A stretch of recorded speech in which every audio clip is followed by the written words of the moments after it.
Oke, di podcast kali ini gue mau berbagi cerita. Dan menurut gue temanya ini baru di podcast gue ya, karena baru beberapa episode tentang cerita horor. Dan kali ini temen gue akan berbagi cerita horor. Dan tidak bosen-bosennya orang ini selalu mengikuti gue dalam acara podcast.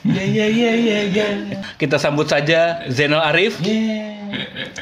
Dan yang kedua adalah Aditya Febriansyah sebagai penerawang, karena dia tidak mau disebut sebagai anak indigo, tapi lebih suka dibilang six sense. Iya. Dan kali ini ceritanya dari Zainal Arif. Dia bilang pernah ketemu. Nggak usah diceritain, gue aja nyeritain. Pernah ketemu pocong katanya. Nggak usah nyeritain. Untuk para pendengar yang takut dan tidak berani, lebih baik nggak usah dengerin deh. Jangan deh, kacau banget ceritanya, men. Oke, langsung saja kita ceritakan ceritanya bagaimana Zainal Arif. Gue mau klarifikasi sedikit. Sebenarnya ini mungkin bukan pocong kali. Kalau pocong kan ya pocong, kayak sugus. Iya. Kayak digos. Awal cerita itu kalau nggak salah di tahun 2012. Iya, di tahun 2012, 2013 lah. Saat itu gue masih kerja di kantor. Cuman memang selalu pulang malam lah. Udah terbiasa lah pulang malam. Untuk lebih jelasnya, rumah gua itu di daerah Cipete. Cipete mana? Gua kan Cipete juga. Iya, daerah Cipete lah pokoknya, ya kan. Daerah Cipete. Maksud gua kan biar gua nggak lewat situ nantinya gitu loh. Biarin aja, ya kan. Daerah Cipete. Dan rumah gua itu dekat kuburan. Kuburannya nggak cuma 1-2, memang kuburan umum. Kuburan umum itu sekitar berjarak 5 rumah lah. Oh, daerah Cipete yang ada kuburannya, gue tahu tuh. Ya itulah. Gue nggak bakal lewat situ lagi. Bukan itulah. Itu waktu itu gue lupa harinya, entah hari apa itu. Gue pulang kantor sekitar jam 1, jam 2-an. Yang jelas di atas jam 12. Terbiasa pulang jam segitu memang. Kan walaupun rumah gue dekat kuburan, ya gue dari kecil masal dari situ, jadi udah biasa aja. Nah itu gue pulang jam 1. Jam 1 jam 2 lah ya. Jam 1 jam 2 gue pulang ke rumah. Pas gue sampai rumah gue, sampai deket rumah. Ya dari rumah gue sekitar berjarak nggak nyampe 20 meter lah. Rumah gue udah kelihatan gitu. Nah gue ngelihat, gue nggak bisa sebut orang, apa ya, sosok lah. Ngelihat sosok itu di depan rumah orang. Jadi kalau lu tahu rumah-rumah petakan itu kan pasti ada teras sedikit di depan rumahnya, lalu ada tembok pembatas dari jalan ke terasnya. Nah di situ gue ngelihat ada sosok yang duduk di tembok teras itu. Hah? Duduk di tembok teras? Duduk di tembok teras, ya kan?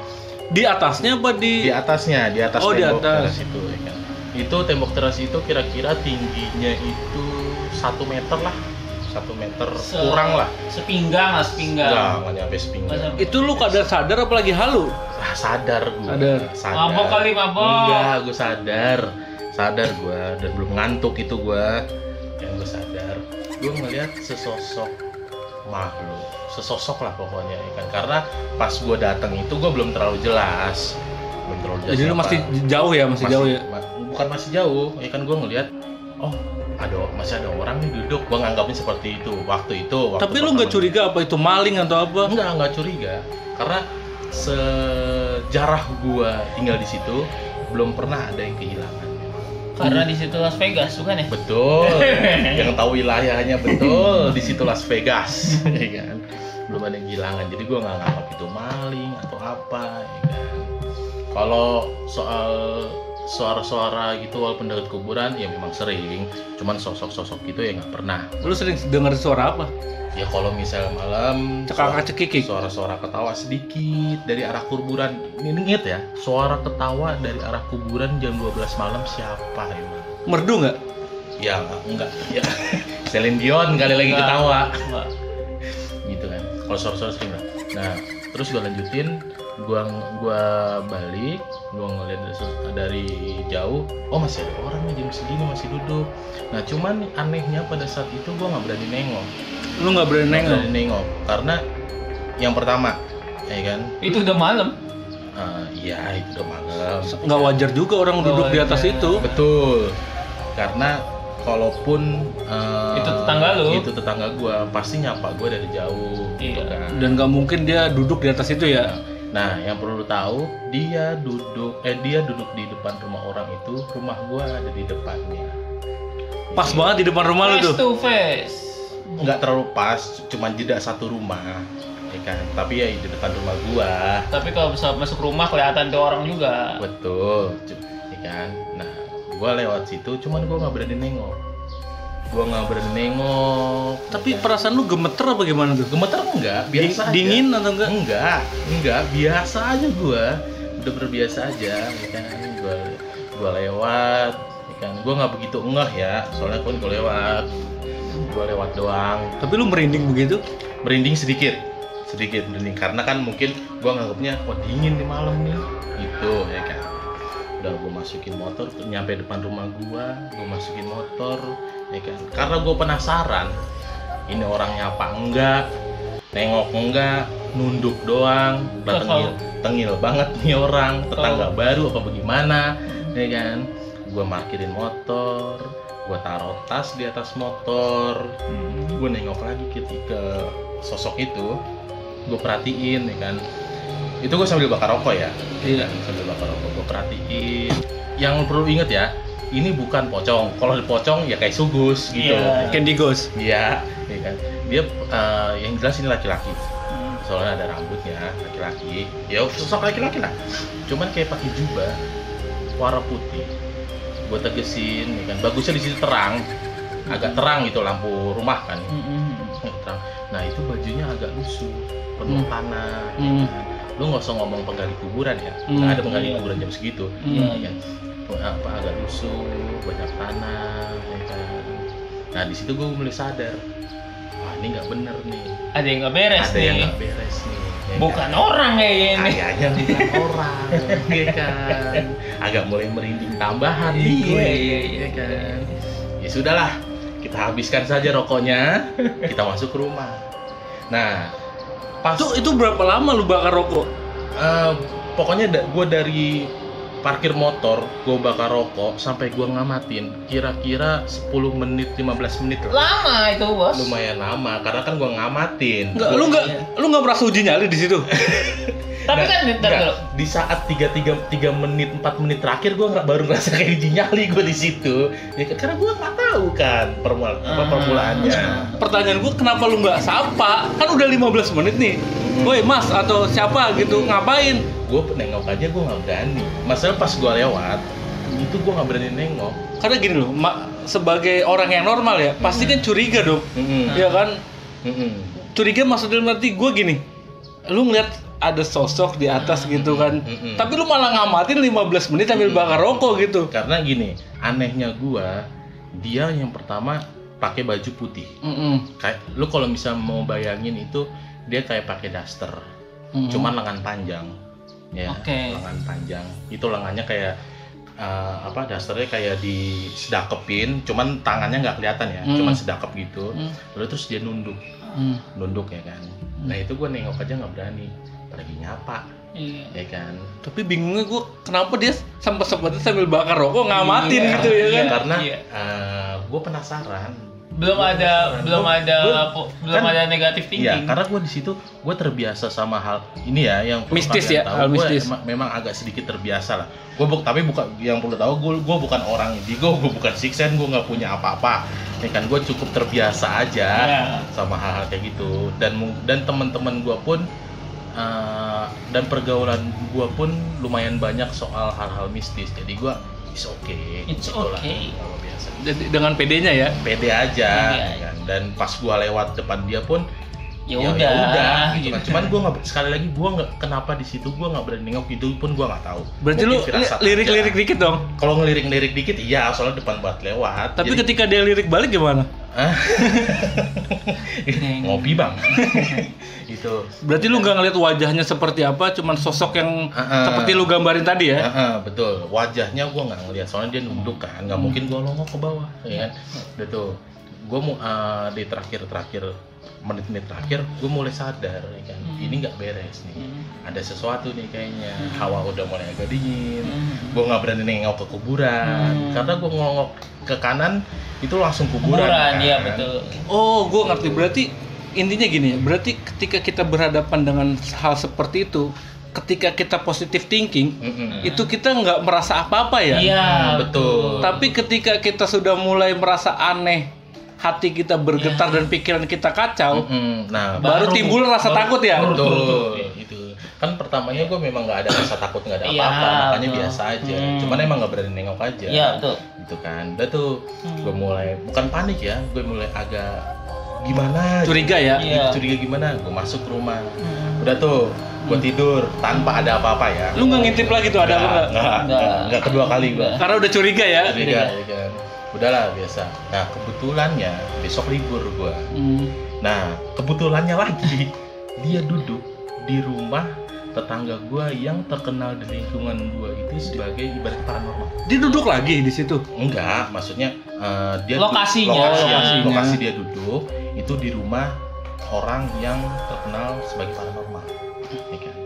Besoknya sekitar sore lah kira-kira, sore itu gue iseng main ke rumahnya karena gue penasaran itu siapa ya kan, mungkin aja tetangga baru. Iya. Ya kan kita nggak tahu. Iya. Siapa. Gue tanya, namanya Mas inilah. Gua Iya, nggak usah Mas sebut. itu.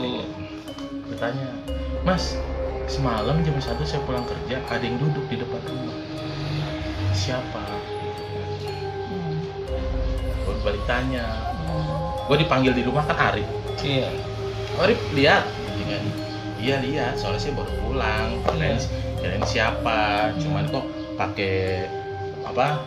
Baju putih, kotor, gitu kan? Kali takutnya ada apa-apa, gitu. Gue sih mikir, gue nggak nyebut itu setan atau apa ya. Gue bilang takutnya nanti apa ada yang hilang atau barang apalah, gitu kan? Wah, wajar dong gue. Iya. Las Vegas. Iya.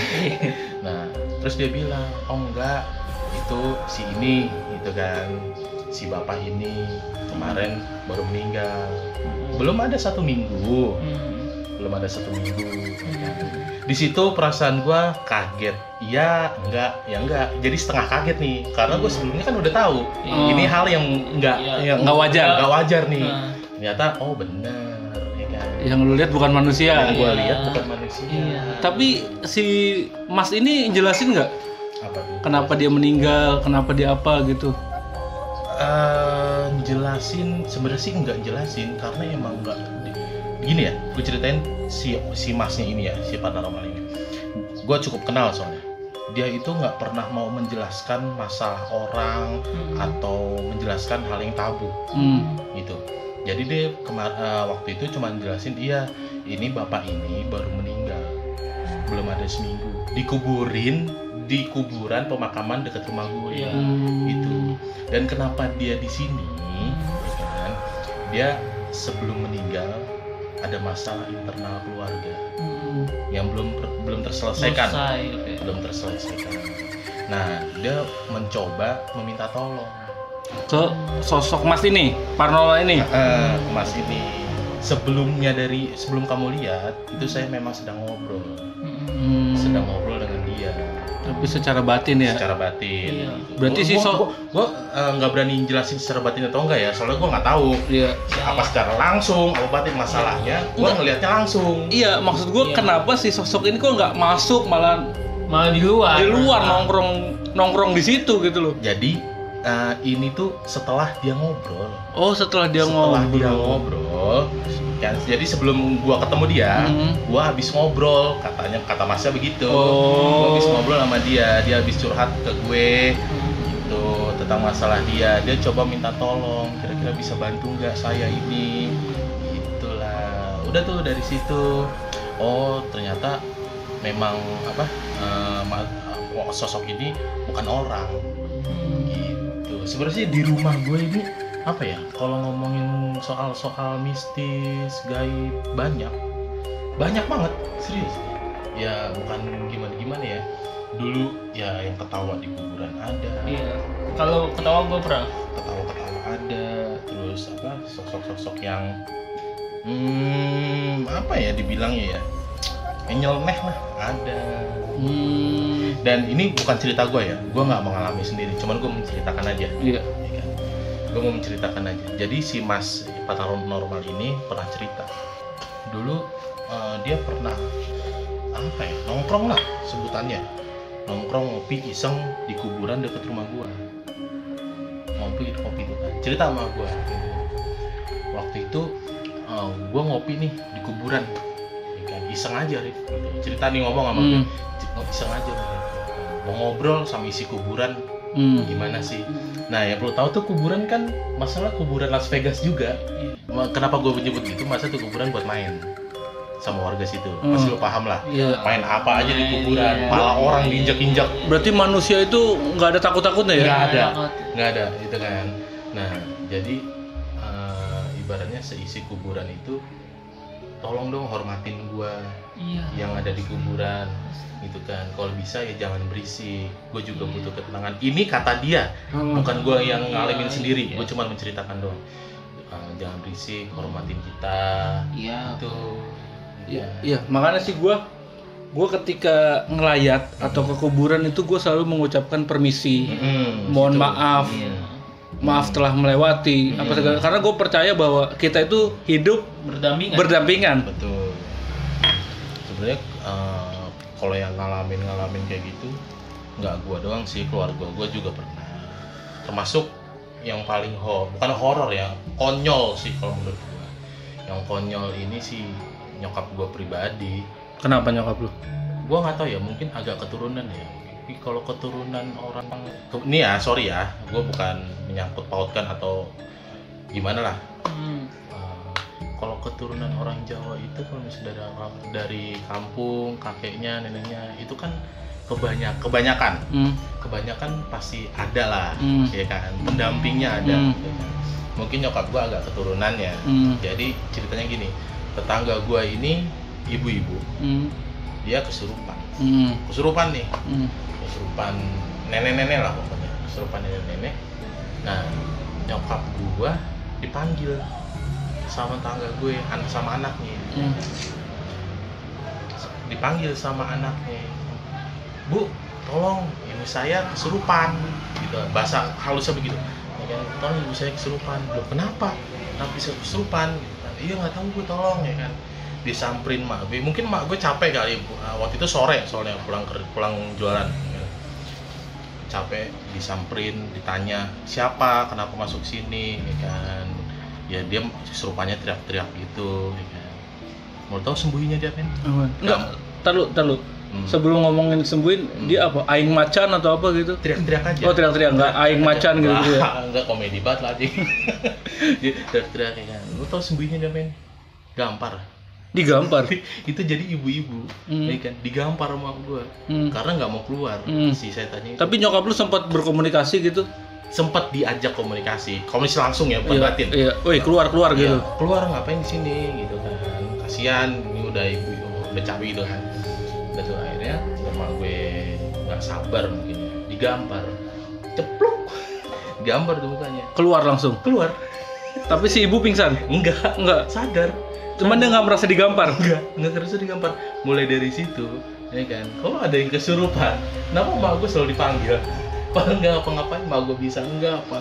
Cuman digampar aja ya? Digampar aja udah. Itu lucunya di sini. Dan menurut lu nih Dit ya, dari ceritanya si Kojen tadi, menurut lu kenapa sih sosok itu seperti gentayangan, atau dia meminta bantuan itu untuk apa sih sebenarnya? Ya pasti yang sering kita dengar, maksudnya ada sebab dan ada akibat ya kan. Mungkin ya emang dia ada tanggungan yang belum terlunaskan, atau mungkin utang, atau mungkin dia punya pegangan atau apa. Sebelum gua cerita dulu ya, gua juga ada pengalaman yang kurang lebih sama kayak si Kojen. Jadi gua waktu itu pernah ngelayat ke seseorang lah, ngelayat gitu malam-malam. Tapi ketika gua ngelayat sampai rumahnya dan segala macem itu, gua udah beberapa kali lah pernah ngelayat setelah udah bisa ngeliat lah. Tapi gua baru pertama kali ngeliat sosok seperti itu gitu. Sosoknya berbeda, maksudnya ketika yang sering gua lihat tuh sosoknya ya tetap orangnya yang meninggal, tapi bukan dalam bentuk, maksudnya dalam dalam wujud atau aura yang berbeda, biasanya seperti itu. Nah kalau misalnya yang gue lihat yang pas waktu malam itu, sosoknya seperti apa? Sosoknya tetap si orang itu, tapi sosoknya udah terbungkus kain kafan, jadi kayak sudah jadi pocong lah. Candy Ghost. Udah terbentuk seperti pocong gitu. Terus dia seperti kayak minta bantuan gitu kan. Pokoknya bikin kaget. Gua jujur pertama kali gue lihat kaget, bener-bener kaget kayak anjir. Bener-bener kayak nongol gitu. Jadi kayak ngagetin gitu aja. Jadi gini, berarti setelah orang itu meninggal, biasanya yang lu lihat tuh wujudnya masih berupa manusia tapi dalam bentuk atau aura yang berbeda. Tapi kali ini lu melihat sosok yang berbeda juga. Berbeda. Maksudnya tetap manusia tapi dalam wujud udah dipotongin nih berarti seperti itu. Lah itu kenapa itu? Kok bisa terjadi perbedaan seperti itu? Kan setelah itu kan gue nggak berkomunikasi kan, bokap gue yang berkomunikasi karena bokap gue juga kenal si orang itu kan, orang yang meninggal itu, si yang meninggal, si sosok ini ya? Si sosok ini. Terus abis itu kan gue nggak ikut campur lah, tapi gue ngeliat maksudnya kok begitu bentuknya berbeda dengan yang biasa gue lihat. Terus abis itu udah selesai sampai rumah segala macem. Beberapa hari kemudian gue tanya kan, kok yang aku lihat di rumah yang itu kok gitu ya gitu kan, biasanya nggak kayak gitu. Terus bokap gue bilang dia begitu gara-gara kayak ada pegangan ibaratnya, entah dia punya jimat atau punya penglaris zaman dulu, misalnya dia jualan atau apa, melakukan ritual ya? Ya melakukan ritual tertentu yang sering kita dengar di orang luar seperti itu.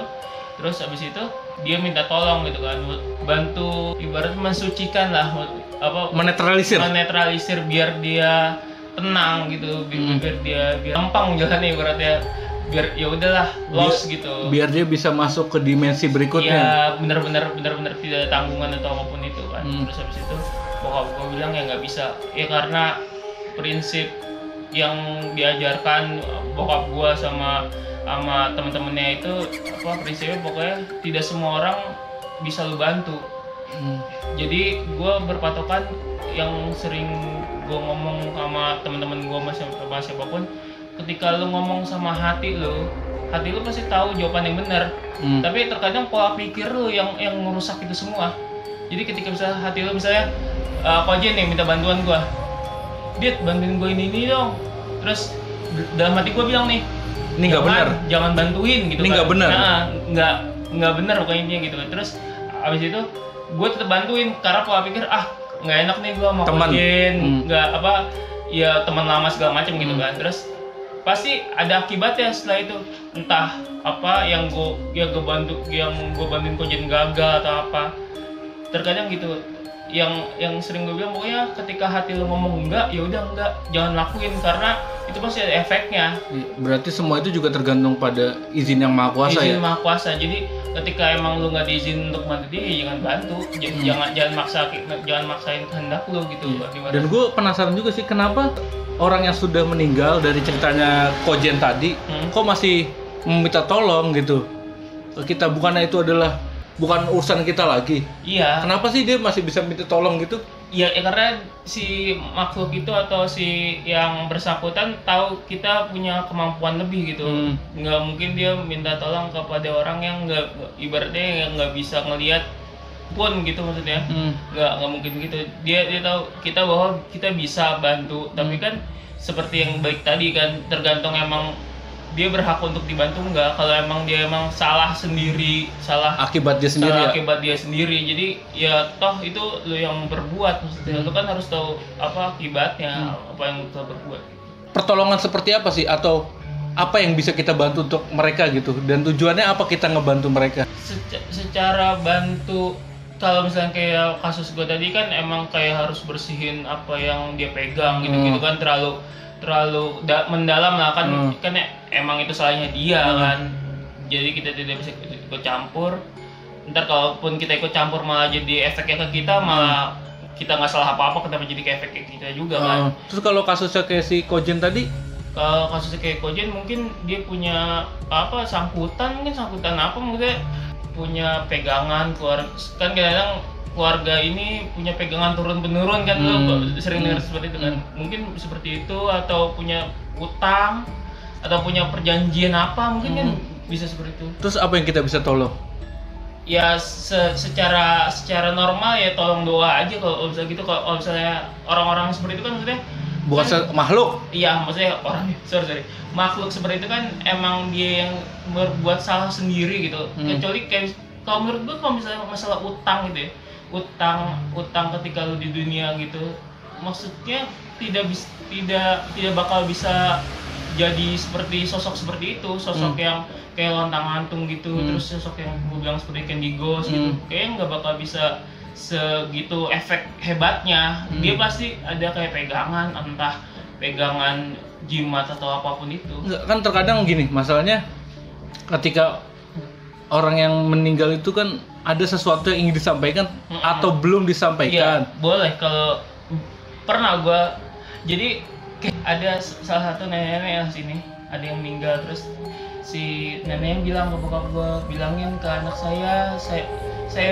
mau salaman gitu kan.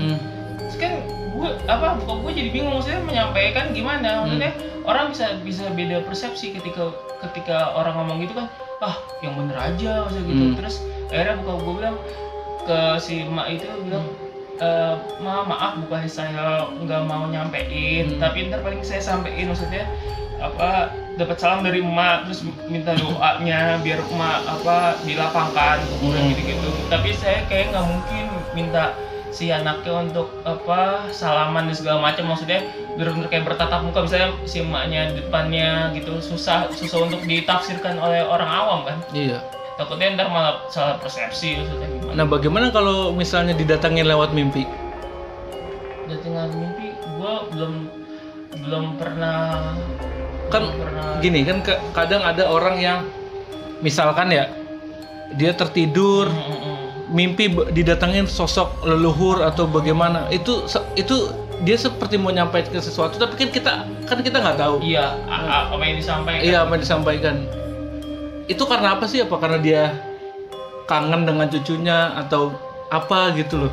Terkadang gini tuh, kalau misalnya mimpi juga agak nyaru. Terkadang itu emang bener bisa si keluarganya, kerabatnya, atau emang ada kamuflase dari jin. Takutnya kalau misalnya sebatas mimpi gitu, kayaknya takutnya ntar si mimpinya ngomong apa, misal kangen atau apa, minta apa, misalkan kadang gitu kan. Jadi salah tafsir, malah kita jadi jatuhnya sirik apa gimana kan, jadi malah nggak karuan. Jadi kalau misalnya datengin mimpi, ya anggaplah memang itu benar kerabat kita atau siapa gitu, ya udah kirim doa aja, jangan aneh-aneh, maksudnya kan kita juga nggak tahu itu beneran kerabat ya. Lebih baik kita kirim doa aja ya. Doa aja. Nah, tadi gue menarik juga tentang ceritanya Kojen, bahwa kenapa sosok yang ada di kuburan itu meminta kedamaian apa ketenangan? Bukannya mereka itu seharusnya sudah di alam lain ya?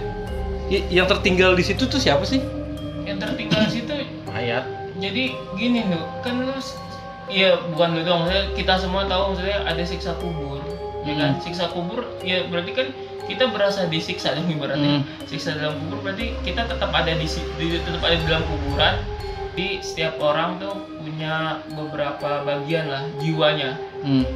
Entah berapa, 3 atau 7 gue lupa, pokoknya ada beberapa bagian. Jadi yang satu tetap ke dimensi lain, benar-benar dimensi lain, entah kemana.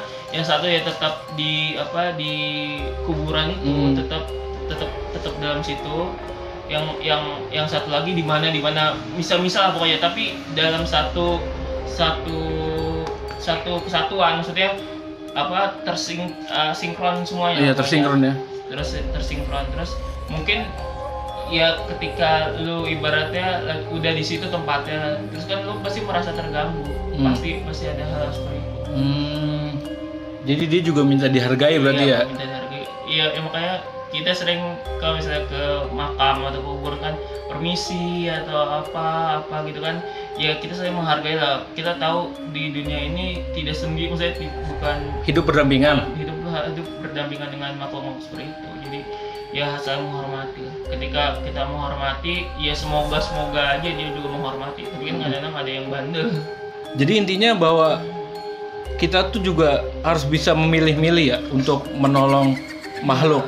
Iya. Karena tidak semuanya bisa kita tolong ya. Iya, tergantung dengan hati. Hati tidak pernah bohong. Itu sering kejadian sama gua. Jadi ketika gua jalan apa sebenarnya nggak boleh tapi gua lakuin, ya ada aja entah bannya bocor apa kenapa. Jadi ketika hati lu emang bilang nggak boleh dan lu ngerasa emang nggak harusnya emang nggak. Intinya ketika makhluk atau sosok itu minta tolong, tidak semuanya bisa kita tolong. Tergantung hati lu bilang apa, ya lakuin aja. Hati nggak pernah bohong. Oke, semoga podcast kali ini bisa memberikan sebuah pelajaran bahwa kita itu hidup tidak sendiri, bahwa kita hidup ini berdampingan, bahwa ada sosok lain yang berdampingan bersama kita. Makanya ketika kita memasuki ruangan atau tempat-tempat yang belum dikenal, alangkah baiknya kita bersopan santun, mengucapkan salam, karena kita tidak pernah tahu apakah ada sosok di situ apa tidak. Dan ketika kita juga melewati kuburan atau kita ngelayat, alangkah baiknya kita bersopan santun, karena mereka juga mendiami tempat seperti itu. Yang baik bisa kita ambil, yang jelek jangan diambil. Semoga podcast kali ini bisa memberikan manfaat untuk teman-teman. Cerita yang kita bagikan tergantung dari sudut pandang masing-masing. Baik dan buruk sebuah cerita tergantung sudut pandang masing-masing. Terima kasih. Wassalamualaikum.